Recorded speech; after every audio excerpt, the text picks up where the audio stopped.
มาสงค้ามาสงผู้ทำเงินกูก็กูเจ้าค่ะมาสงค้าชาเมืองหลีออกรายการเมื่อไหร่เตเอาอียา2 มิลมาปั่นสู่เจ้าอียาดียกกะอำโลเซเงินก็หายก็เร็วค่ะหรืออามจะมีไล่อียาสองไล่ที่มาลัดปันพ่อแม่พี่น้องเขาถ่อมต้ยนะถ่อมต้ยเฮ็ดกินง่ายๆมาสูงผู้ถ่อมเงิน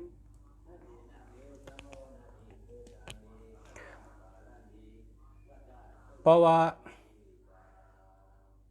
พาราเป็นต้องเจ็บพาราเป็นหัวเข่าเจ็บ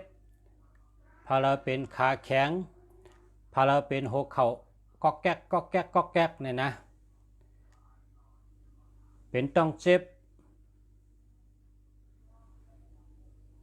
กันตอกอะเป็นไพ่หยาบไพ่ลงหยาบต้องเจ็บหัวเข่าเจ็บหัวเข่ามอกก๊อกแก๊กก๊อกแก๊กหนังกาบามาเนี่ยนะกินจังไหนครับข้ากินเฮเป็นก้นเท่าก็มาลัดค่ะข้าเขากิน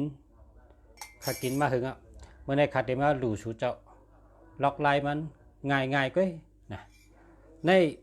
ก๊อกแก้วอันเป่าจ้อก็เป่าก็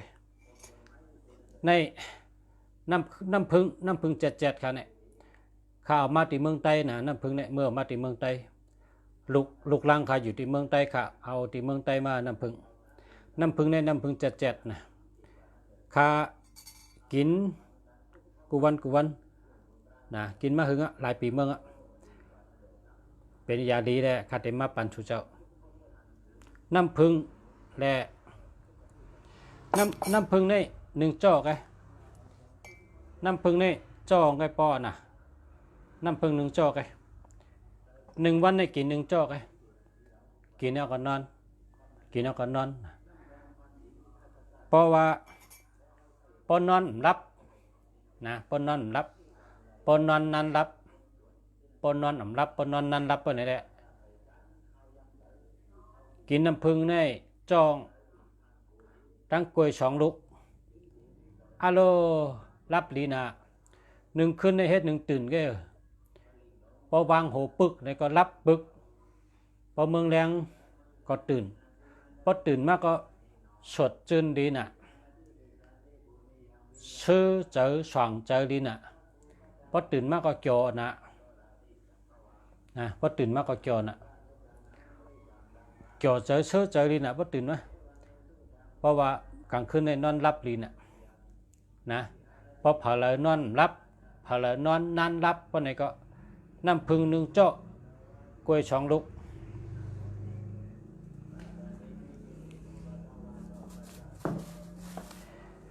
นะกล้วยใน1 วันในกินจะ1 ปอกในกิน2 ลูกเลยกลางเหนือกิน2 ลูกกลางค่ำกิน2 ลูกนะกลางเหนือกิน2 ลูกกลางค่ำกิน2 ลูกกล้วยชุกเนี่ยเป็นสลึกนะเป็นสลึกอีสังก็หายกุมเมียวนะเป็นสลึกก็หายต้องเจ็บต้องแก้นก็หายหัวเข่าเจ็บก๊อกแก๊กก็หายนอนอ่ำรับก็นอนรับกำเดียวนะเอามาปั่นอียาดีสู่เจ้านะคาเตอันนี้ปอกพอปอกเอาใส่ในก๊อกปอกให้ใส่ในก๊อกเนี่ยแล้วก็เอาน้ำพึ่งในใส่1 จอกน้ำพึ่งในใส่จอเนี่ยใส่จอเหลวไว้นะก็วางหรือกินกูวันน่ะใส่จอเหลวในปอยน้ำพึ่ง1 จอกแล้วก็กล้วย2 ลูกน้ำพึ่ง1 จอกเฮ็ดนั้นให้กินเนี่ยพอกินในพอใครฮู้ว่าพอเรานอนรับเนี่ยนะถามเต้ลูก จ่องมีฮะแต่ก็สู่อันนั้นรับจังเฮ็ดกินเนี่ยรับกำเดียวตั้งคืนเนี่ยมันตื่นให้ปอนอนปอก็หัววางลงก็รับกว่ากำเดียวเฮ็ดช่างไหนเป็นจังนั้นในเสียบุญเขาว่าในกล้วยเนี่ยมันมีถัดมันมีถัดเฮ็ดให้คนในนอนรับหวานเนี่ยว่ากำในนั้นน้ำผึ้งในซ้ำมี2 เมลว่ะ1ในเจอเกี่ยวบนชังว่ะ2ในซ้ำนอนรับลีหนังเก่านะก็เปิด2อันนี่แหละเพราะเขาก็ยากกันเพราะในได้คนในนอนรับกูก็ค่ะนะพอเลยนอนรับพอเลยนอนนันรับก็กินกล้วยตั้งน้ำผึ้งพอเลยเป็นต้องเจ็บพอเลยเป็นหกเข่าเจ็บก็กินน้ำผึ้งพอเลยเป็นเชื้อเลือดพอเลยพายลงหยับก็กินน้ำผึ้งตั้งกล้วยเนี่ยกลางเนื้อ2 ลูกกลางค่ำ2 ลูกพออ่ะ1 วัน 4 ลูกนะ1 วัน 4 ลูกพออ่ะอาโลโลอันนี้ภาษากินมาหึงนะลาดปีมได้อ่ะเพราะถามว่าหลายปีเอาในนี้ต้องเอาว่าหลายปีได้แต่ว่าก็ลุงเสียนี่ตั้งแต่อาศัก19ขึ้นมานี่เป็นฉลาพอลองกล้วยชุกในมีแต่เซนะกล้วยชุกในมีแต่เซเฮ็ดสั่งได้กล้วยไปนำเนี่ยเพราะว่าต่างเผินคู่ในมี2 เผินแต่เผิน1ใส่3 ก๊อบแต่เผิน1ใส่2 ก๊อบนะเผิน1ใส่3 ก๊อบเผิน1ใส่2 ก๊อบเป็น5 ก๊อบ2 เผินในมีกล้วย5 ก๊อบพอวางเหลืองเอาไหนซ้ำลูกก็ซื้ออันเขียวมาใส่นะพอวางเหลืองเอาซ้ำลูกก็ซื้ออันเขียวมาใส่ให้ไหนกล้วยชุกในเหลืองไว้แต่เสได้ว่ากล้วยนี่แหละกินมาหึงไหนอ่ะย่อกะมีเหมิวนะยาวก็อันนั้นแทงมิวอียาอายุยืนยาวอายุยาวไปอยู่หลีแก่นแข็งมีแห้งนะมีแห้งโตแห้งเจอแก่นแข็งแล้วก็อาศักยืนยาวในซ้ำแทงมิวอันในซ้ำกล้วยชุกเนี่ยนะกล้วยชุกปอกเอาเปลือกนี่นะแล้วก็เอาใส่เนื้อออมมันมือในแต่ได้ใส่ทงให้นะใส่มงมือนะอันนี้ก็ใส่มงมืออันนี้ก็ใส่มงมือเสียจังก็ปอกกล้วยพอปอกกล้วยเอาใส่ลงเนื้อมันนะเนื้อมันใหญ่ๆนี่เอากล้วยนี่ใส่ลงกล้วยมีไก่ก็ใส่ลงเนื้อมันนะกำในซ้ำมีเครื่องนะตั้งน้ำมีเครื่องซ้ำก็ซื้อน้ำผึ้งในมัดถอกเขาน้ำผึ้งในเต็มทมกล้วยไว้นะเขาน้ำผึ้งในทมกล้วยไว้ป้องทมกล้วยในซ้ำปิกผางไว้ไว้เห2 เดือนนะไว้2 เดือนกันในปดเตรียม2 เดือนนะเนี่ยเขากิน1 วัน 1 เจาะปดเตรียม2 เดือนกินวันเจาะกินน้ำผึ้งอันเจกล้วยนั่นกล้วยนี่ก็มันตั้งน้ำผึ้งตั้งกล้วยนั่นเป็นอันเดียวกันกับเพราะว่า2 เดือนนั่นแหละนะเฮ็ดนั้นกินวันเจาะอันในบริเวณนี้มีปวดเท้าก็อาศักใน92นะมีอาศัก92มันเหตุการณ์ของข้าตัวเดียวนี่กาชนกาลอยตาเสนะเสียงตีนมาปึกกว่าชนกว่าร้อยกว่าหาพักเนื้อเถินเลยมันกว่ากุฏิกุตั้งก้นหนุ่มกากระเดิมมันกว่ากันนั่นนะแก่นแข็งทนอันในอาศัก90 ไป กินนั่นไหนค่ะกินนั่นเนี่ยเฮ็ดไว้นำน่ะที่เฮิรนเนี่ยบัดบ่เบอร์กะเชิงมีโย6จะเนี่ยนะบอก6เลยมีโยมึงเฮ็ดไว้พอเฮ็ดเอาไหนเตรียมวันที่ไว้พอเฮ็ดเอาเตรียมวันที่ไว้พอเฮ็ดเอาเตรียมวันที่ให้วางไว้พอหลกกินเองตัววันที่นั่นอันนี้เฮ็ดวันที่เนี่ยกินไปแล้วโอ้อันนี้เฮ็ดวันที่กันไหนเนี่ยกินแล้วเนี่ยอันนี้จำเป็นน้ำผึ้งทั้งกล้วยชุกเจใส่เนื้ออมมันกล้วยกะเมื่อเขาปอกกล้วยเนี่ยตัวใส่ถุงมือเข้มๆอย่าไปปั่นมือตื้อเพราะว่ามือเขาเนี่ยกอดตื้อกล้วยเนี่ยได้มันไรนะเมื่อเขาปอกกล้วยนั่นพอมือเขากอดตื้อกล้วยเนี่ยเป็นยาวอะอย่าไปปั่นมือตื้อละนะ อันนี้เป็นได้กล้วยกินกล้วยให้ได้เป็นยานะเมื่อไก่ได้กิน1 วัน4 ลูก1 ปอก2 ลูกอันนี้ได้กินกำเดียวกำในจำอันน้ำจีน้ำผึ้งเจไว้เลย2 เดือนวัดตั้งแต่นั้นทำกะกินวันเจาะกว่าอยู่ดีกินหวานอายุยืนยาวอยู่ดีมีแห้งเนี่ยกินกล้วยนะกินกล้วย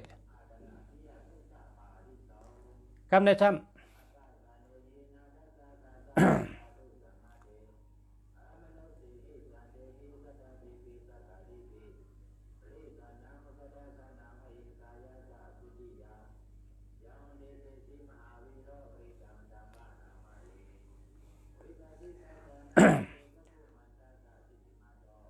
แถมบันเทวก็เนาะเมื่อในมีของแถมเฮก็เมื่อไกลเนี่ยครับว่าคาเตปัน2นี้ไงนะคาเตปัน2นี้อียาเนี่ย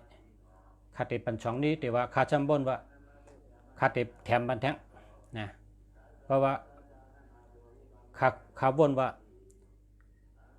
อันคาปัน2นี้เนี่ยก็แคมกับในคำเตแถมบันแทง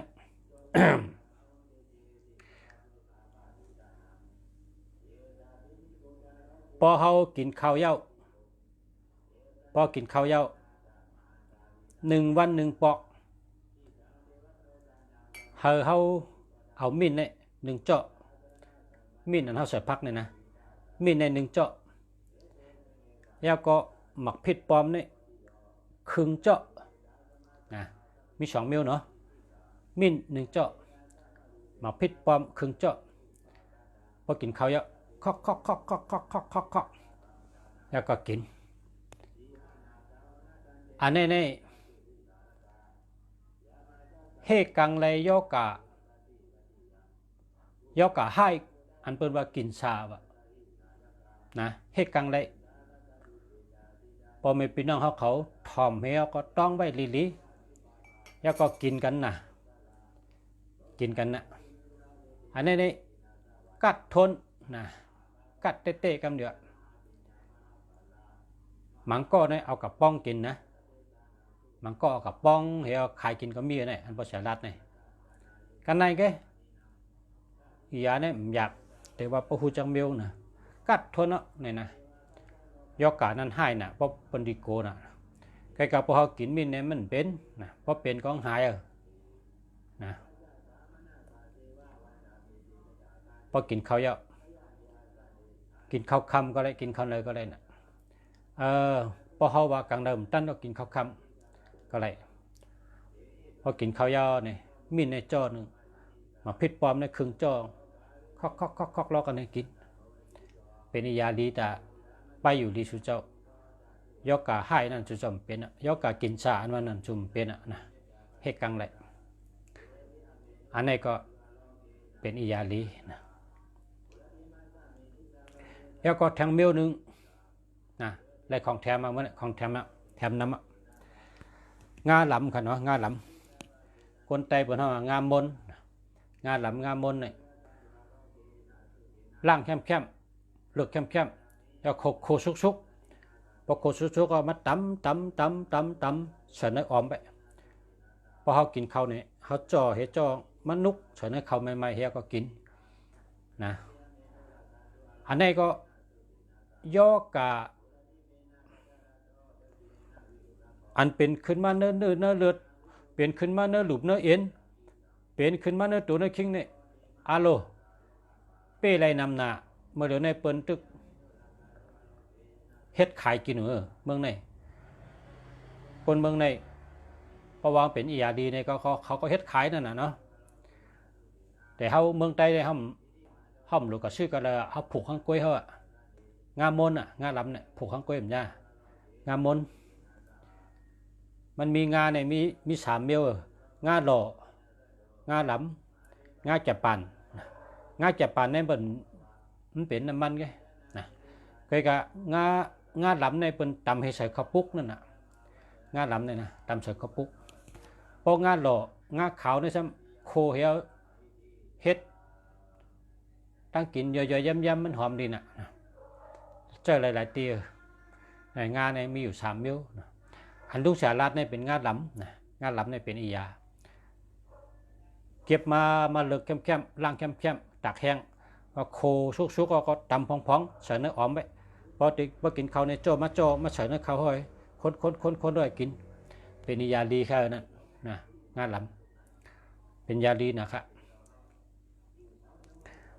นะกันในของแถมทั้งอันนะครับยาตาแรงนะยาตาแรงเขาตาแรงเพราะเผลอเป็นตาโมเพราะเผลอสายตาอ่ำดีนี่เป็นยาตาแรงครับ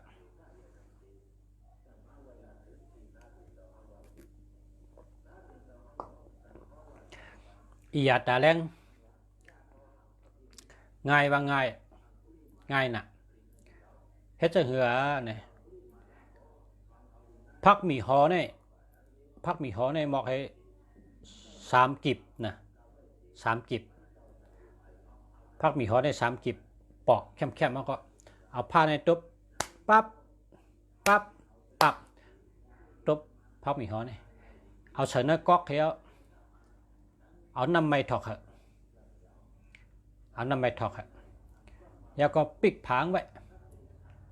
เฮ็ดไว้ยอป้อมาพุกป้อตื่นมากลางเลยเนี่ยป้อลูกมาได้กินมันบดน่ะกินดังพักมีหอกินดังน้ำหมุนกัดนั่นนะพอเผลอสายตาอ่อนสายตาอ่อนสายตาโมนะอาจูได้ว่าคนโหก็ดีนะหูก็ยินดีสายตาก็ดีในก่อนเนออาจูก็กะ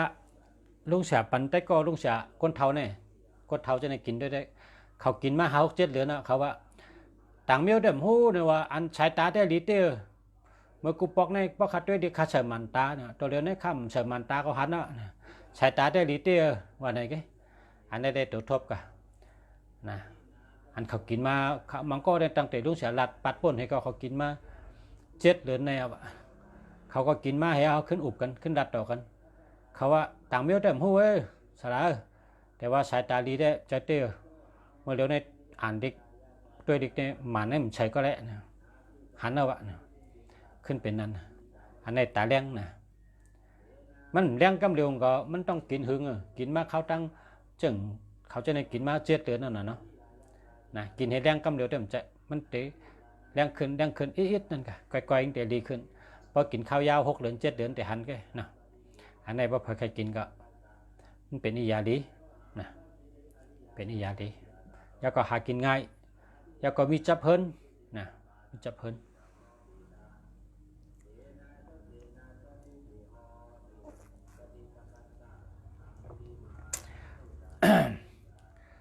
คำในซ้ำยาเฮกังวัดนะวัดอันเป็นวัดโยโย่กันนะ วัดโยโย่กันวัดอันใกล้ขี้จามฮัดเชื่อมขี้มุกไหลฮัดเชื่อมขี้มุกไหลนั่นนะเป็นวัดโยโย่เนี่ยวัดอ่อนวัดอิดอันนี้ก็เฮกังแหละอันนี้ก็ไล่อาจงเตี้ยว่ะลุงเสียลาดกับเขาเพราะว่าเขาอยู่บ้านนอกเขาอยู่ไก่เบื้องขันตอกไก่เวียงไก่เมืองนะคำไรมาเนื้อเมืองก็ลุงเสียก็ลาดเขาก็กินในเขาว่าดีเต้ว่ะเนี่ย อันนี้ก็ง่ายนะอันนี้ง่ายนะพอกินข้าวนี่พอกินข้าวหนึ่งตานี่ให้กินขิงนี่1 หักมือพอกินข้าวหนึ่งตานี่กินขิงจอม1 หักมือกินให้ในตาเชียเมื่อกูปอกนี่เขาแก้เป็นวัดน่ะพอเป็นวัดในซ้ำเขาซ้ำเฮ็ดสวนเปิ้นห้องสวนหมอกเมืองไทยในสวนหมอกพอเฮ็ดสวนหมอกในซ้ำเปิ้นทำโดดฉิดอียานะเปิ้นทำเขาเป็นลูกเลี้ยงเปิ้นนี่น่ะเนาะเป็นตะเป้เปิ้นเป็นลูกจ้างเปิ้นกันน่ะพอเลี้ยงมาไม่เลี้ยงมาเปิ้นทำใจเขาฉิดอียาให้นี่พอเป็นวัดในอยู่หยาบนะว่ากองคูหลังก็โหลปกขี้มุกก็โหลไหลลุงฉาเป็นวัดในชุกชักน่ะเนี่ยว่าป้มปกกองคูหลังบ่เลี้ยงซ้ำท่าไม่เลี้ยงซ้ำท่าเปิ้นโกงเขาคูหลังว่าเฮาสำรวจปกกองคูหลังก็น่ะพอปกขี้มุกออกแล้วเฮาเฮ็ดสวนบอกในทุกข้านะบ่เฉอบ่เป็นวัดในทุกข้านะเนี่ยเป็นคนเมืองเฮาก็มาอยู่กันในลุงฉาว่ามีลายเด้กินขิงว่ากินขิง1 ปอดว่าพอกินข้าวได้เนี่ยวันนั้น5เนี่ยขิงเหลืองนะเนื้อสนเนี่ยผู้จังเมียวนะเพราะมีเนื้อไก่กับขุดมาขิงบีบินตึกวันนั้นน่ะลุงฉาก็ว่าก็ขุดมาไว้ก็เฮ็ดไว้ในที่กินข้าวนั้นให้มีขิงไว้ตาเชนะเพราะกินข้าวอย่าให้ลืมกิน1 หักมือนะมันก็กินมาจนนั้นไร2 ปีค่ะเตียนเขาให้สวนบอกเนี่ยจุ่มเหมือนเขากินนั่นคำเป็นวัดให้ก็ค่ะเขาก็ว่าอามาขามือในปรองวัดเนี่ยว่าเมื่อกูปอกในเขาเปลี่ยนนะคะ100เนี่ยของ100เนี่ยน้ำในก็เหลืองผลก็ย่อยเป็นให้สวนบอกเนี่ยนะได้อยู่ที่ไก่เวียงค่ะเป็นไตเขาเนี่ยมาเป็นลูกจางเป็นทุกข้าค่ะพอโปเลี้ยงทำพอโปเลี้ยงมาเจอเนี่ยเปิดทำเจอฉีดยาเบื่อนั่นน่ะยาเบื่อเนี่ยเป็นเฮกังมงแมงกูมงแมงมาครบหมอกเป็นน่ะเพราะมงแมงครบมันทางดีครับลูกนะเขาซ้ำได้ฉีดยาเบื่อยาเฮกังเพราะแต่กับฉีดซ้ำโดปิดกุ้งผู้หลังมัดนาปัดตาโปกหูโปกตาตอนเตมีหูตาก็ตาเนี่ยก็เป็นยังเอาแวนเอาหมันเฉาเหี้ยวก็ปกหูตาให้กามันโกงเขาคูหลังน่ะพอเป็นวัดเนี่ยทำอยู่หยาบนั้นน่ะพวกก็นี่ก็พอไม่เป็นห้องเขายาเนี่ยอ่ำเลยชื่อมีจับตัวจับขิงหูเนี่ยเพราะเขาพูดจักว่ากินปันนี่แหละพอกินขิงกินข้าวตางกินขิงป๊อดกินข้าวตางกินขิงป๊อดเนี่ยเป็นวัดแกจำได้เลยนะเพราะว่าพอเราอยู่ที่อันเปิ้นใกล้เป็นวัดนะฮัดเชื่อมกิมมุกไหลเนี่ยนี่เป็นยาจางครับเป็นเมื่อเขาขับก็เรียกแล้วเมื่อเขาขับเป็นลูกอ่อนเนี่ยนะเพราะเป็นวัดนี่กิมมุกเรืองนะเนาะพอทำไม่เท่าเขาเอาเบอร์ปู้เอาขิงเอาน้ำฐานนะต้มโลกันเฮียบ้องเหลือได้ในเขามาคือสันนก๊อกเฮียว่าช่วยได้เนี่ยพอชดนั่นก็หายกันนี่เมื่อเป็นหลวนนะมีเบอร์ปู้ขิงน้ำฐานให้กันนะ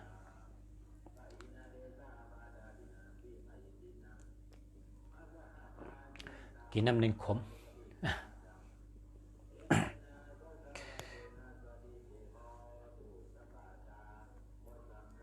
เมื่อในเอาอียาอันมีจับหิมโตจำโตนะมาลัดเย้าก็ก้อยหนาหรือมีนนกุยนะพอมีนนกุยเนี่ยมินเนี่ยเปิ้นนอกเอาถอกเขานนกุยวะเปิ้นเอานนกุยเนี่ยขึ้นท้องแบบนั้นนะทำขึ้นนำในคำมัดมีนนกุยนั่นเปิ้นทำขึ้นบีบเอาที่นนกุยทางกำทำขึ้นเอานนกุยทางอันเหมือนได้ซ้ำจุบเอาน้ำมินนั่นนะก็ใส่หูปอกก้นเป็นหูหนกหูลึงหูมยินดีนะเปิ้นเฮ็ดจังไหนคือหลายอย่างเปิ้นเอามีดในมันนอกเหี่ยวก็เอานนกุยในมันสื่อเอาถอกเอานนกุยนะเอานนกุยในเฮ็ดท้องเหี่ยวขึ้นปั่นเอานำเหี่ยวขึ้นเอานนกุยมาเนี่ยขึ้นมาจุบเอาเหี่ยวก็ขึ้นกับใส่หูก้นเป็นหูหนวกหูลึงหูมยินดีจังนี่มินในก็ซ้ำเป็นอียาหูหนวกหายห หูดึงหายจะนั่นก็เป้าค่ะในก็มินในก็เป็นยาดีจ้ะนะเป็นยาดีจ้ะนะแล้วก็ โกนเป็นเสลือกเลือดนั่นนะมันเป็นมาเป็น20 ปีแล้วเสลือกเลือดนี่นะเป็น20 ปีแล้วมันวัดทุกข้านะเสลือกเลือดนี่วะกันในมันก็จุนตายแต่กะยาก็มีเงิน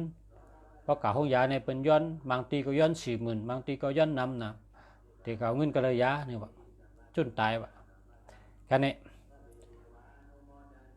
ลุงสาวว่าเฮ้กินมิ้นเหเอามิ้นเฉยก็หายกินมิ้นเหเอามิ้นเฉยก็หายกันในอาเลือกอะไรมันซ้ำกับกินพิษวะมันกับกินพิษเที่ยวก็มันเป็นเชื้อเลือดน่ะเลือดในถังในเป็นเลือดลายๆวะมันได้รัดว่ากำในได้ตายกำแนวก็ในวางวันเจอกันตายกำแนวก็เนี่ยกันในพอมาหอดตีนอนมันทำบ่นถึงเสียเมืองดีวะฮะเสียเมืองดีว่ากินมิ้นเอามิ้นใส่ก็หายก้าเนี่ยก็ชื่อมิ้นมาให้20 บาทดูเนี่ยวะก็ชื่อมิ้นมาให้20 บาทมันนอกน้ำพอนอกน้ำมันก็เอาเหยียดเข้าหุกกลกับมิ้นนี่นอกมิ้นนี่เหยียดทางก้อยมันนะเป็นเลือดอะไรนะมันจางเหือล่ะคนกับเมืองเปิดในเงินก็มีพี่น้องก็มีเลยเนาะเอามิ้นนี่เหยียดเข้าหุกกลก่อนแล้วก็ขึ้นนอกมิ้นให้จองกินเข้ากันมันก็นอนเป็ดกันนั่นนะแค่ตายก็ตายเอากุศลว่าเนี่ยวะแค่ตายก็ตายเอากุศลว่ากินย่ำทั้งอ่ะพอถ่อมด้วยแกอยู่ไปที่นั้นการในจึงมาพุกมานอนตั้งคืนตั้งวันเอาตื่นมามันต้องไม่วะต้องไม่นะเฮ้ต้องไม่นะเฮ้ค่อยกำกินอ่ะพอกินกงขี้กงเลือดเนี่ยการในซ้ำมีกล้วยกินกล้วย2 ลูกว่ะวันนั้นตั้งวันอยู่ทั้งวันนึงซ้ำต้องไม่แทงจึงมาพุกมาใจก็ในก็ซ้ำพอกินน้ำกงขี้น่ะเนาะพอกินน้ำกงขี้กินอ่ะเนี่ยวะกินทั้งกล้วย2 ลูกอยู่ทั้งวันกะให้เนี่ยวะมันอยู่คำทุกข้าขันใจมันเหตั้งกินกล้วย2 ลูกเหตั้งน้ำให้อยู่กันนี่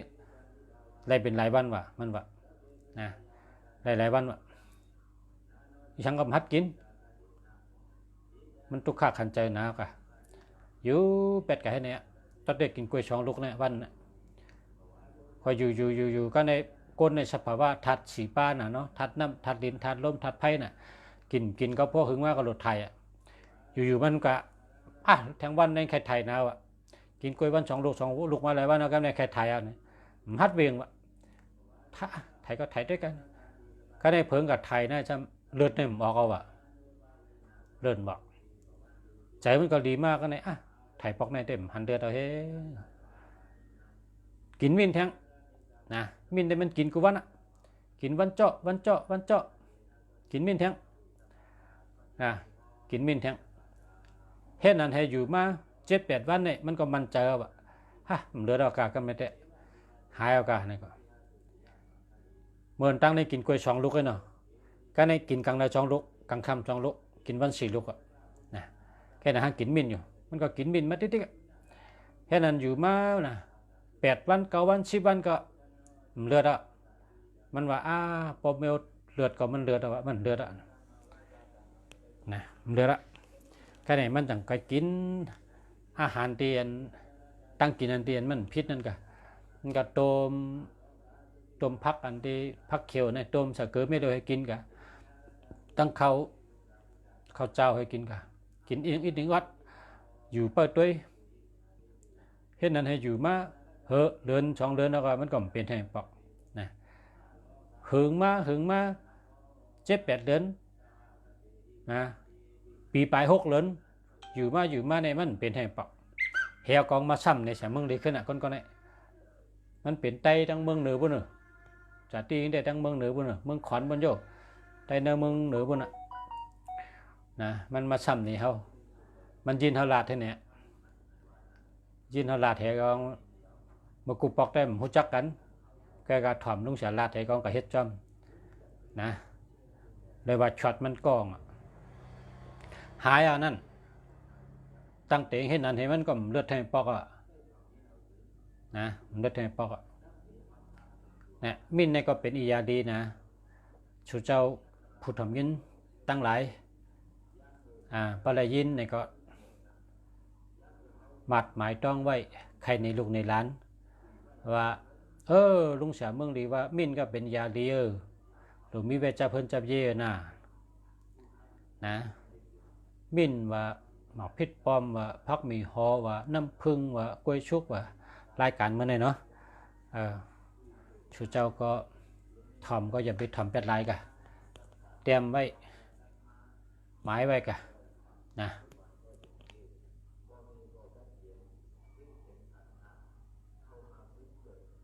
ลุงเสียจงมีลิกจิงตามุนีมีใครมีใคร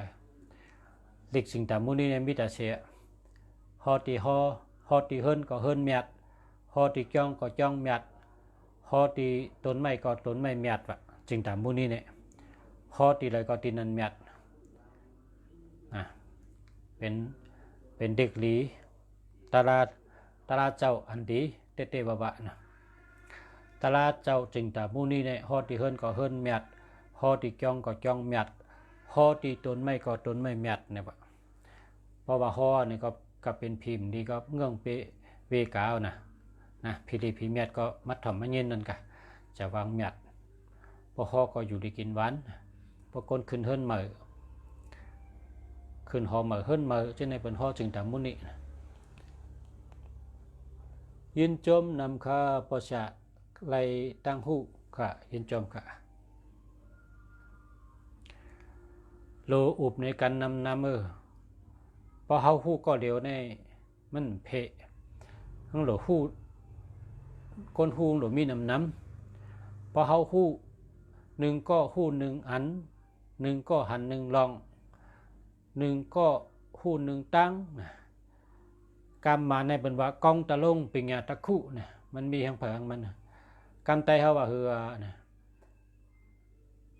คนหนึ่งก็หูหนึ่งอันคนหนึ่งก็หูหนึ่งอันคนหนึ่งก็หันหนึ่งตั้ง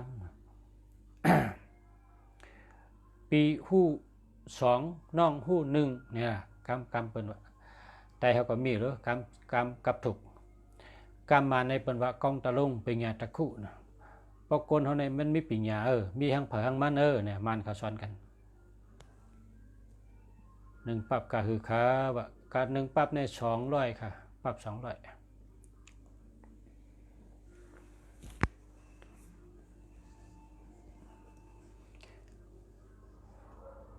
กัทาจิงตามุนีเนี่ยฮอกุวันก็อะไรเมื่อเขาเป็นมนจังอันเขาเฮ็ดกอกกันเนี่ยนะเผื่อเขาทักมาเขาก็เอาเมให้เขาก็มาเอาเมเขาในเขาห่อจิงตามุนีในตั้งแต่เขาอยู่จ้องเขาเป็นมนจ้างในเขาห่อกูคำจิงตามุนีนะไล่จับชบเขาตัวเดียวในเขาเป็นก้นมีค่ะนะลุงชากาเด็กเขาในห้ามปักข่อยเขาเป็นก้นมีนะเขาลดจิงตามุนีหลายๆให้เขาเนี่ยเมเขาก็ดีลูกอ่อนเขาก็มีน้ำมีเสียก็ปุ่นล้วนเขาก็ดีนะรักแรมนะว่าไงถ่อมความล้วนเขาก็เป็นพุงไว้เร่งไงอยู่ดีกินหวานแล้วก็รักแหลมแล้วก็ดีครับกูก็นะลูกร่างเขานะอันนี้เชิญเขาเป็นมนจ้างจุ่มเดียวกันนะน้ำเขาเป็นมนจ้างจุ่มเดียวกันใกล้กันอันติมทักในกึศเกทักกำนำทักข้างเผิงมันเนาะคนอยู่จ้องในพอมีกุชูเนี่ยจังก็อยู่ไรวะเพราะกุชูใหญ่เนี่ยอยู่จ้องไรเพราะกุชูมดมอยู่แล้วอ่ะสังกัดเนี่ยคนมีกุชูคนอยู่ในสังกัดเนี่ย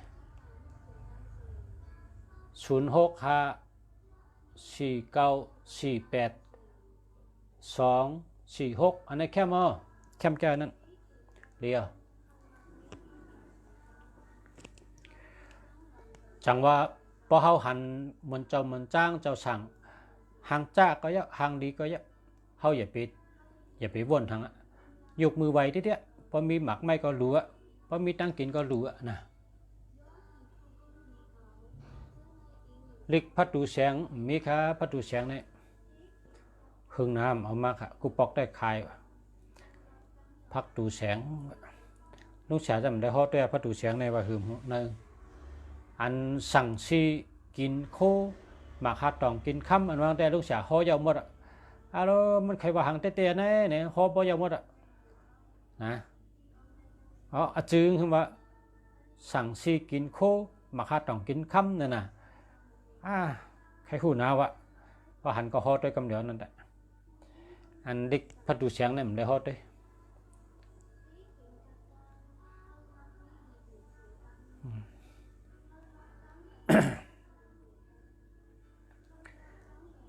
เด็กใน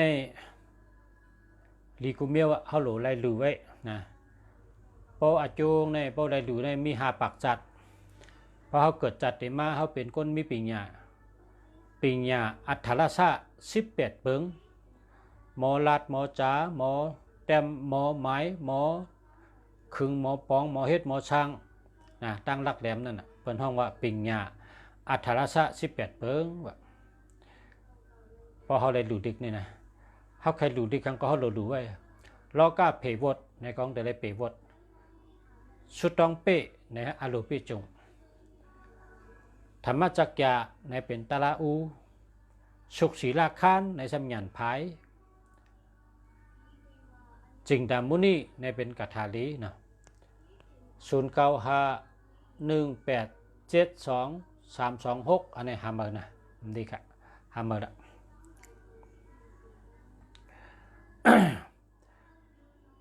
ก้นกูปอกกอปันดูนะลิกลายเนี่ยก้นกูปอกกอปันดูเพราะว่าเลยดูในดูใบที่เฮิรนเท่านี้อย่าเปรียวกับใบกระจองเพราะใบกระจองในอันเท่าในเขาอยู่จ้องน่ะเนาะเขาหันอ่ะเจ้าสั่งเขาใกล้เด็กเก็บเป็ดเก็บกับเผาไผ่เป็ดมาหมุนจ้างหมังป้าก็เฮ็ดเจ็บจู่กันกับเผาไผ่เป็ดที่ไหนก็เฮ็ดหมุนจ้างหมังป้ามันเพราะว่าเขาหลุดด้านเนี่ยเพราะเขาหลุดเขาหยัดน้ำเนี่ยเขาขึ้นย้อนมาไว้ที่เฮิรนเขาแต่ได้ลุ่มลาไว้ที่เข่งพลาเขานั่นเป็นตาหน้าเขาหรอกเพราะเขาหลุดกับไว้จ้องเขาหลุดปืนหลุดเป็ดเจ้าสั่งเขาเอาเป็ดจำจอกจำเจียงก็มีเอาเป็ดที่ปืนเผาไผ่ก็มีหมุนจ้างก็เฮ็ดหมังป้านะคำหักลิกหมังก้อเนี่ยมันใจกูก้องกับหมังก้อก็นะเจ้าสั่งก็มันใจกูป้าหมังป้าก็ลิกตะลาเนี่ยมันโดดเผานะเขาหันหมุนจ้างอันเขาเมื่อนั้นเขาเป็นเจ้าสั่งได้หมุนจ้างป้าอันเผาลิกนั่นได้ตายเอาอาศักงอมยาวมันก็เผาน่ะลิกเนี่ยลิกแข็งก็เยอะมันใกล้กับลักตังกายกับเผาแบดเนี่ยยาปรับอันทอดอันแมดเนี่ยอาศักงอมยาวตายแปดอย่าไปเผาละเราเก็บไว้ดีๆลิกตะลาแพ้เจ้าอย่าไปเผาละเก็บไว้ดีๆห่อไว้ดีๆกันเอาไว้ที่สูงๆมาถามมาอะไรกันเนี่ยพี่น้องถามหมายพง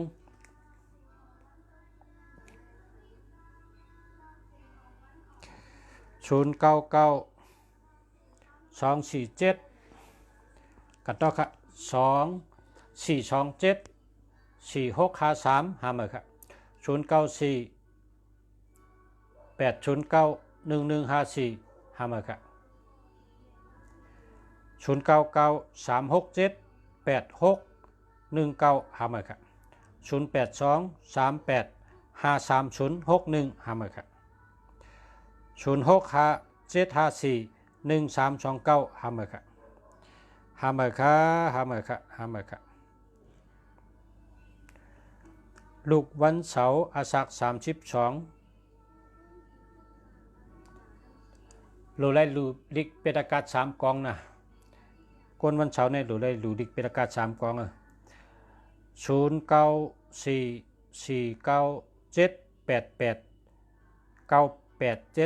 อันนี้แคมกันเนาะอันนี้เป็นชัดเทศลงเอาในแหละเป็นชัดเทศลงเอาก็ในแหละหอมขึ้นหมอกหอมขึ้นในเป็นชัดเทศลงนะหมอกหอมขึ้น094497 ฮัลโหลแคมแกเป็นสัตเทเนี่ยเป็นคนมีเงินมีน้ำเจ้าเนี่ยอย่าไปแลกอย่าไปย่าอย่าไป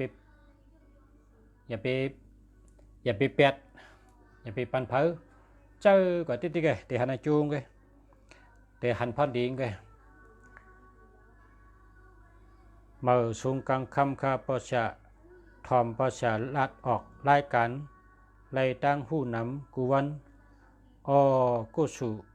อะไรเพ่งเป้งกันค่ะเนาะค่ะยินชมค่ะขอบใจค่ะ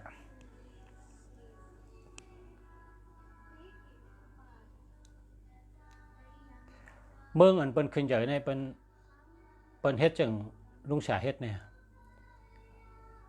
เพราะว่าลุงฉาเนี่ยเฮ็ดการช่างให้เมียวเฮ็ดช่างให้เมียวกันเนี่ยนะชูเจ้าเนี่ยชูเจ้าเฮ็ดการทั้งวันอ่ะข้าในคำเฮ็ดการช่างให้เมียวข้าเนี่ย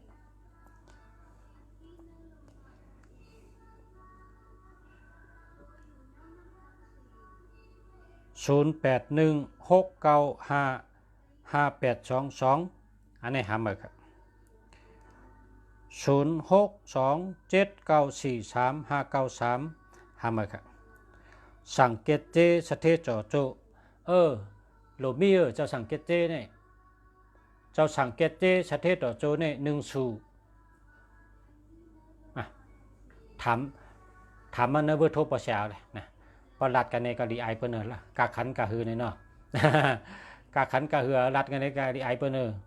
เป็นพระราเป็นเจ้าเมียวเป็นโกกไก่เอานะโทรมาตั้งเบอร์โทรเลยนะ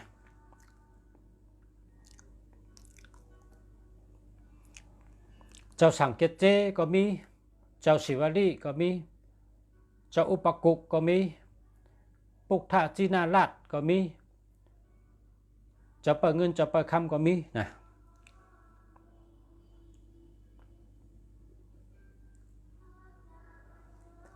0958965824อันนี้ก็แคมป์แก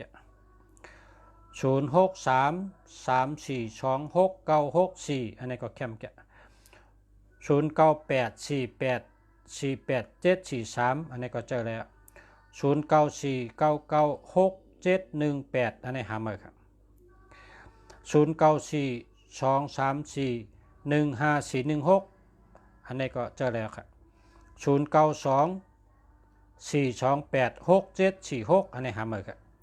0801238519อันนี้หามาครับ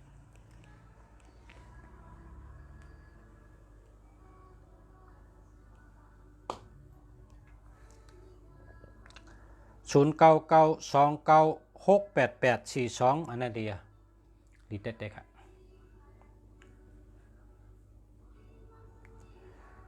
0823959523อันนี้ก็ดีค่ะดีเด็ดๆค่ะ0932258529อันนี้ดีค่ะ0624182931หามาค่ะหามาค่ะ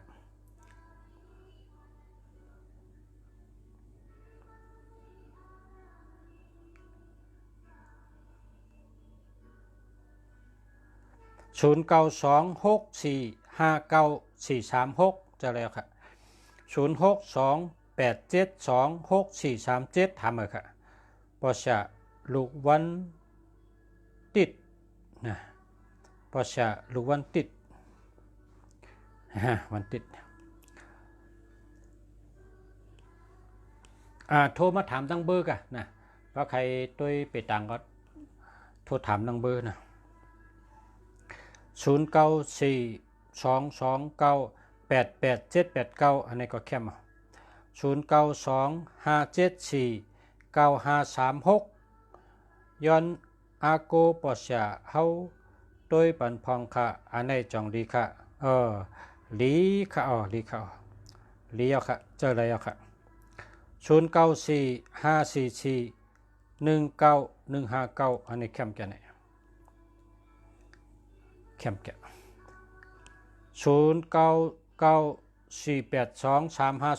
อันนี้จะแล้วครับ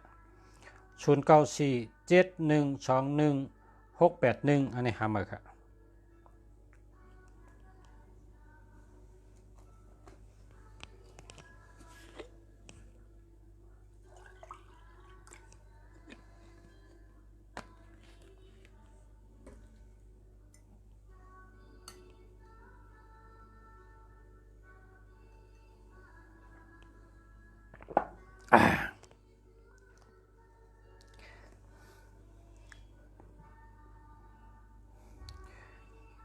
0943464971เจอแล้วครับ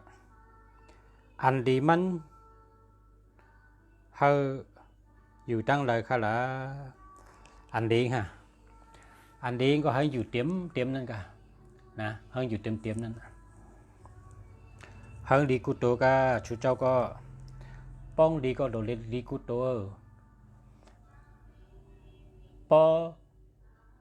เมียวหนึ่งดีเมียวหนึ่งดีเนี่ยเพิ่นห้องว่าโจรในมนเจ้าอยู่จ้ำกันมันไรโดนแล้วดีกูโต0652870650หาเมอค่ะ0619625212หาเมอค่ะมันโหลดีกูโตนะโหลดีกูโตแต่3ตัวในเป็นห้องว่ารหัสมันตัวที่4ตัวที่5ในเป็นว่าตัวเขา4ตัวตั้งหลังนั้นเป็นว่าพักตัวเงินพักตัวเงิน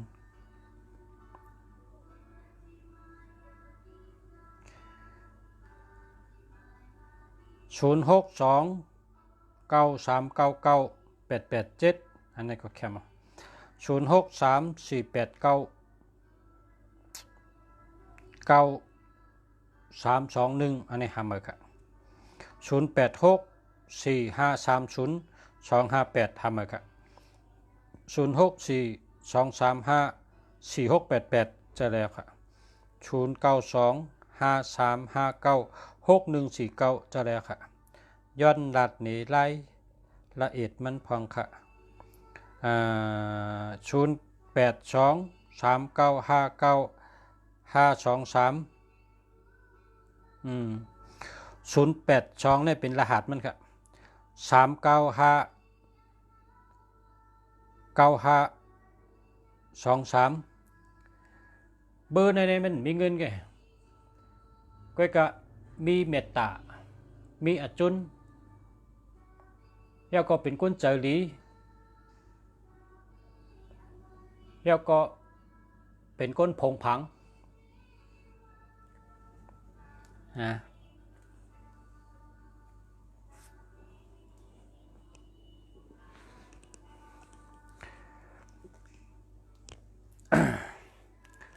39นี่เปิดห้องว่าคน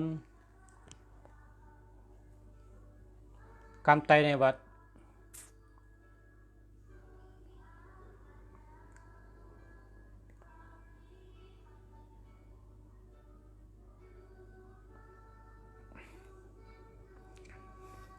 ตึกวนไปวนได้กำไตกันต่อค่ะกำไตมันไปกึ่งกลางบนได้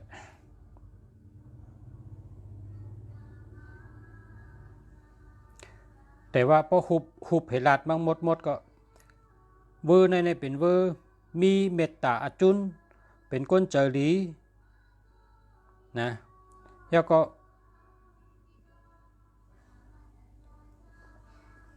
มีเงินไง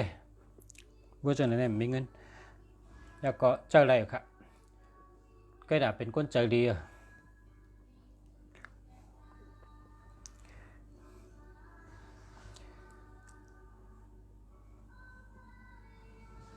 เอาหลูมันเจ้าได้แคมชุดหลูมันเจ้ามันจ้างเขานะเปิ้นหัก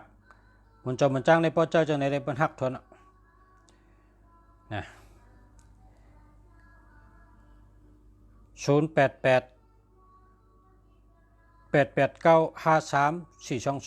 อันจะแล้วครับ0991794916จะแล้วครับ0882957894จะแล้วครับ0983234684จะแล้วครับ0626871961จะแล้วครับ0934672216หาเมอครับ06293940 หาเมอครับ0634899321หาเมอครับ0993678619หาเมอครับ0616933388จะแล้วครับ 0635931997หาเมอค่ะหาเมอค่ะ09787804 622หาเมอค่ะ0922937308หาเมอค่ะ0626871961เจอแล้วค่ะเอาค่ะขอบใจอย่านำค่ะชัดทุกค่ะขอบใจค่ะ0992058334หาเมอค่ะ0620978437หาเมอค่ะ0614257615หาเมอค่ะ0894336390หาเมอค่ะ061693 688หายตัวเนี่ยตกหายตัวเนี่ยเตรียมตกตัวเนี่ย0947586799อันนี้หาเมอค่ะ0628984594เจอแล้วค่ะอันนี้ได้มีเงินเนาะ0618483956หาเมอค่ะ0804399243หาเมอค่ะ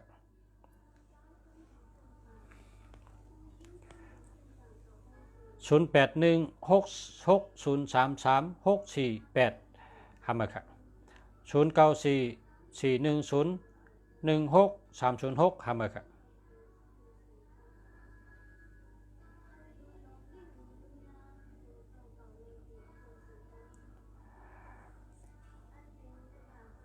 0945373458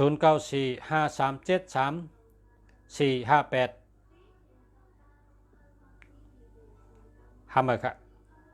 0993569343เจ้าแล้วค่ะ0947121681หาเมอค่ะ0629935540หาเมอค่ะมาอยู่เมืองไทยใครตัวจูอันใครโทรมาตั้งเบอร์โทรน่ะกับสืบมาตั้งเบอร์โทรน่ะตัวเป็น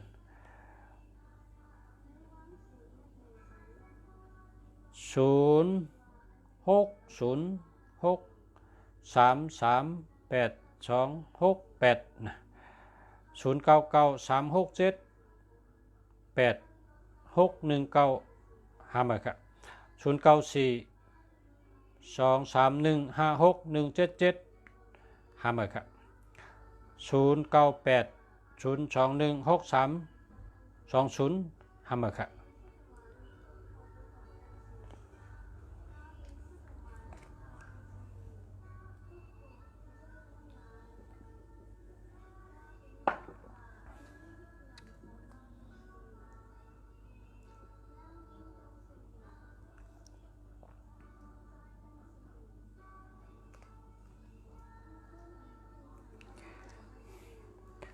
0943851415เจอแล้วค่ะ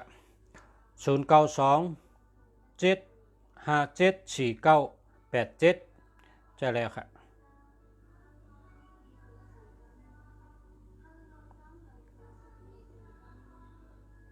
0864230519หาเมอค่ะ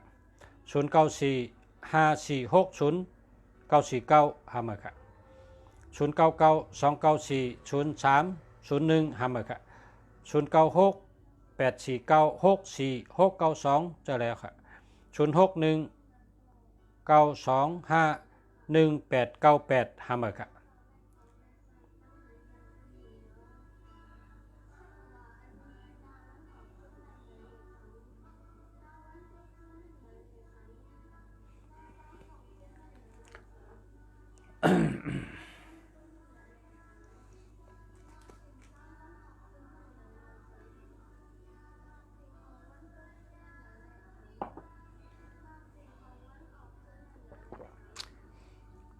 พ่อแม่พี่น้องเขากูก็กูเจ้านะพ่อเผยคาไรเจ้าพระตัดโกไก่พระปุกทจินาราชและเจ้าอุปกุกเปเพเจ้าสังเกตเจสเทต่อโจเจ้าศิวลีลาบลีเจ้าเปิดเงินเจ้าเปิดคำเจ้าศิวลีขี่เป๊ะเจ้าไหนนะกับสืบมานะข้ามีไว้เจ้าไหนข้ามีไว้ข้าได้ส่งบรรจุเจ้านะแล้วก็ปรับลิกได้หลูจังหือก็ถามมานะ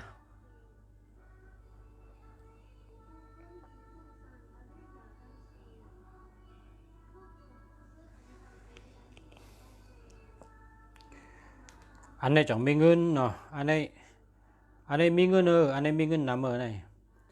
5868เนี่ยมีเงินไหน09425355868มีเงินไหน5868เนี่ยมีเงินนำอันเนื้อไปต่างไทยเขาคำเต็มดีเลย5868เนี่ย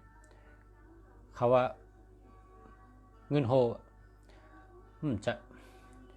เพราะว่าเขาหันก้นเจิญเป็นไตอันเป็นเขจะในเจอเนี่ย5868เนี่ยเอาลูเงินเขานำหนักมีเงินนำหนักอะ5868เจอละ586878เนี่ยเจอละนะอย่าไปทำคนหมังก็หลับนะกรรมมาในเป็นว่าเสียเมียตาตีเนี่ยว่าเสียเมียตาตีเนี่ยเพราะเขาทอมไทยก็ทอมเคก็ทอมมันจังเอาแล้วเจ็บก็หัวก็ว่าไปต่างดังเมืองเขในมิวหนึ่งไปต่างดังเมืองไทยในซ้ำมิวหนึ่งแล้วก็ไปต่างเมืองใต้เขาไปต่างเมืองมันไปต่างเมืองอินเดียซ้ำมิวหนึ่งไปต่าง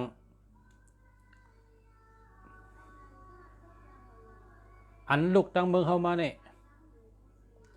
เป็นร้อนเป็นแกนนะมันนั่ง15243678จะไหนเป็นร้อนหลีเต้ๆเนี่ยตัวนับจะไหนกอดด้วยละที่เมืองอะไรก็ยะ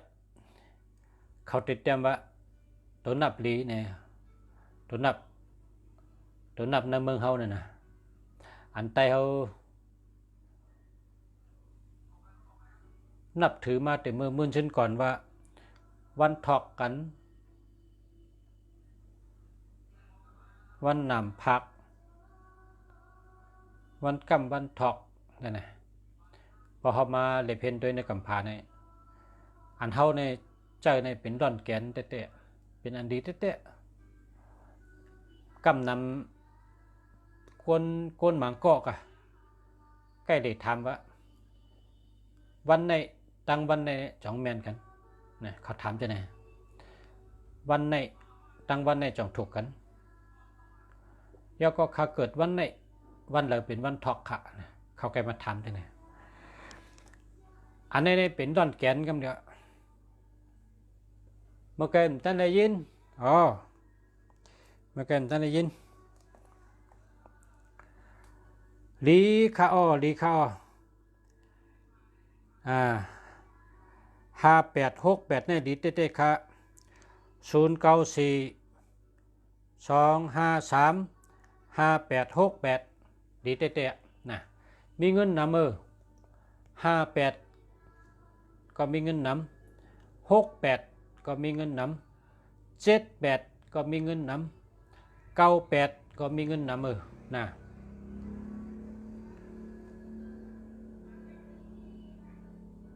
ตัวนับมีเงินนำนั่นเพราะเผอมี28 58 687898ในมีเงินนำมือมีเงินนำมือเพราะว่าตัว8เนี่ยเป็นตัวเงินนำนะตัวเงินนำนะตัว8เนี่ยเพราะตัว6เนี่ยเป็นตัวเงิน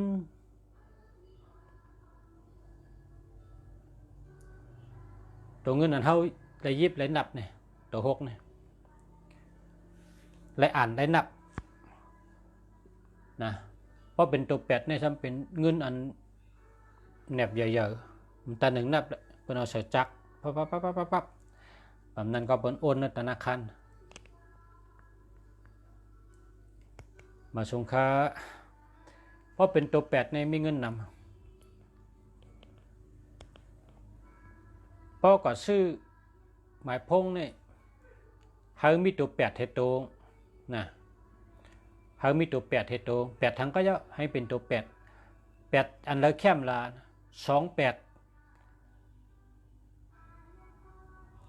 68 78 98 58ได้มีเงินนะมีเงินให้ป้าให้ตัว80611843829อันนี้หามานะ0968185552หามาครับ0832296819หามาครับ0950002298หามาครับ0853938456จะแล้วครับ0815917387หามาครับ0638594862จะแล้วครับ0969778295จะแล้วครับ0979288944นี่ก็มีเงินมีเงินครับ0945648462อันนี้ก็เรียมีเงิน0628984594อันนี้ก็เรีย38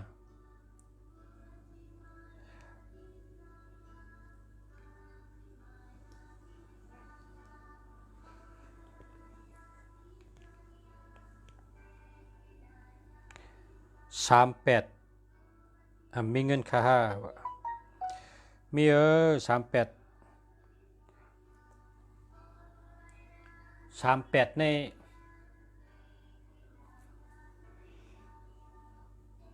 พอเป็นลูกอ่อนนี่มันบ่หลีหักนั่นกะจะว่ามันลัดจ้อมพอเป็นก้นโด่งได้พอเป็นก้นเท่าได้เร็วพอมีตังหัวพอเป็นลูกอ่อนนี่มันดีหักนะผางหางมันดีหัก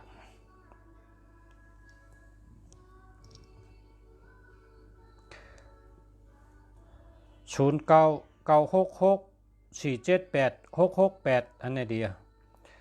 0824242546เรีย0611843829หามาครับ0627419073หามาครับ0614664791หามาครับ0979488042หามาครับ062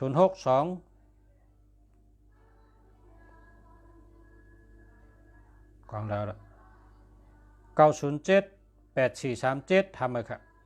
0983254704ทำมาครับ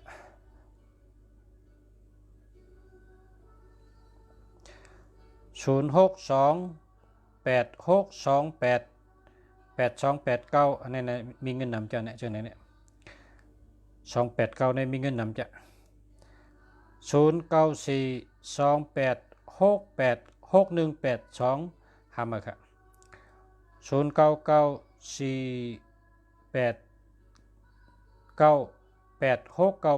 จะแล้วค่ะ0992684742จะแล้วค่ะ0978995958เดียวค่ะจะแล้ว0659727967หามาค่ะ0626417223หามาค่ะ096818555152หามาค่ะ0628544562จะแล้วค่ะ0991345548หามาค่ะ0968668161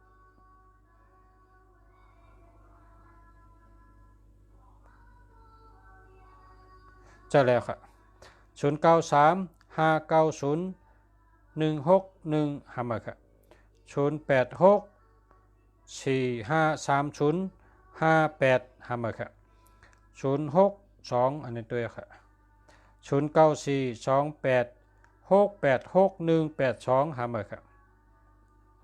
0869176086หามาค่ะ0945293549จะแล้วค่ะ0988798321หามาค่ะ38อยู่42 0654897899อันนี้แค่มา0978997882อันนี้แค่มา0945924879อันนี้แค่มา0801101234หามาค่ะ0923882088หามาค่ะ0628545562จะแล้วค่ะ0925703034หามาค่ะ0628967546หามาค่ะ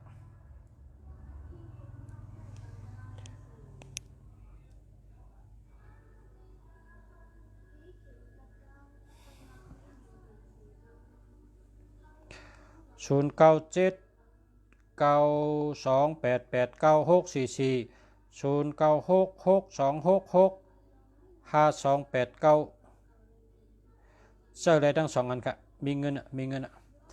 อ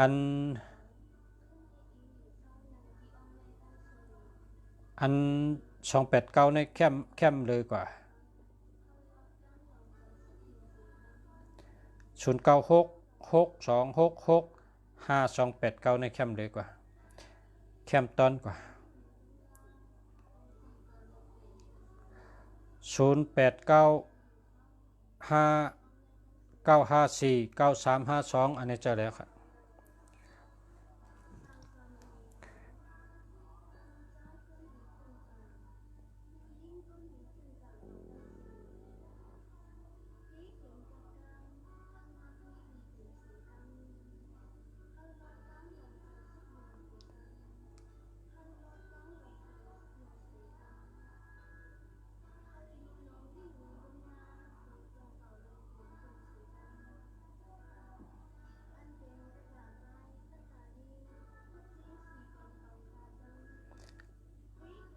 098889783211หามาค่ะอันนี้อย่าไปเจอดิ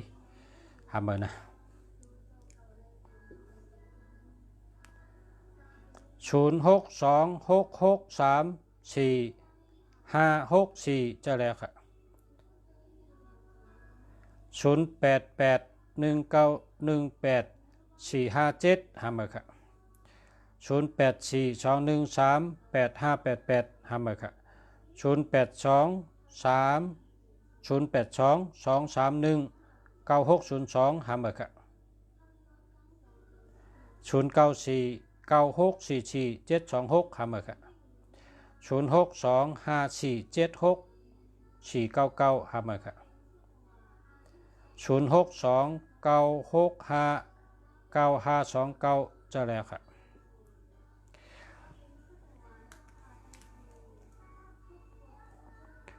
0949439661จะแล้วค่ะ0697822727หามาค่ะหามาค่ะ0838548614จะแล้วค่ะจะเลยยาวค่ะจะเลยยาวค่ะ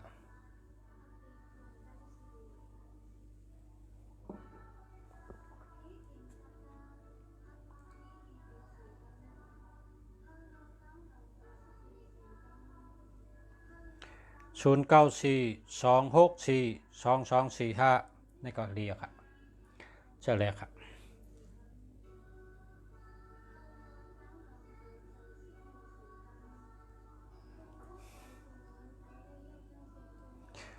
0978998226อันนี้แคม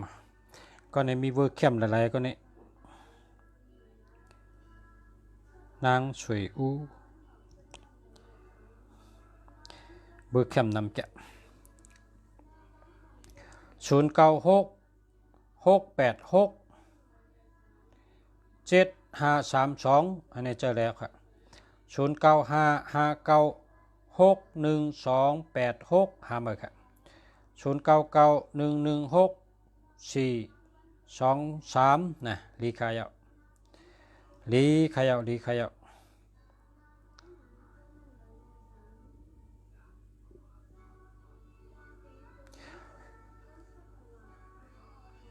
จมยาวค่ะขอบคุณค่ะขอบใจค่ะ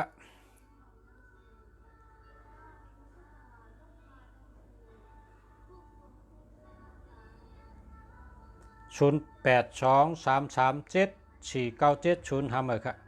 0992058334หามาค่ะจมค่ะปอชะจมค่ะขอบคุณค่ะเอากันได้กันนะพบกันทางวันเมื่อมาพบค่ะมื่อในก็ย้อนดีกันในกันขอบใจกูเกาะกูเจ้านะเย็นจมใหญ่น้ำดีมาเฮ็ดก็ฉาเมืองดีแล้วก็ทำรายการฉาเมืองดีนะขอบใจค่ะขอบใจค่ะเกจูใหญ่ค่ะเกจูใหญ่ค่ะนะขอบคุณครับขอบคุณมากครับขอบใจใหญ่น้ำค่ะเฮาพ่อแม่พี่น้องผู้ถ่อมพี่น้องเขากูเกาะกูเจ้าย้อนเฮาผู้ถ่อมพี่น้องเขาเลยอยู่ดีกินหวานกัดเย็นเชื่อสะขึ้นใหญ่มาสูงมีเงินมีคำหรือกินเดือดใจกูเกาะกูก้นใส่กำค่ะย้อนให้อยู่ดีมีเงินห่างดีกึกปืนกูเกาะกูก้นใส่กำค่ะ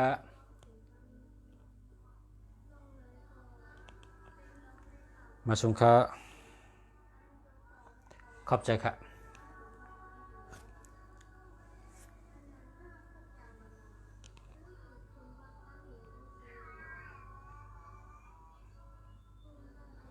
หมายพงเมืองเข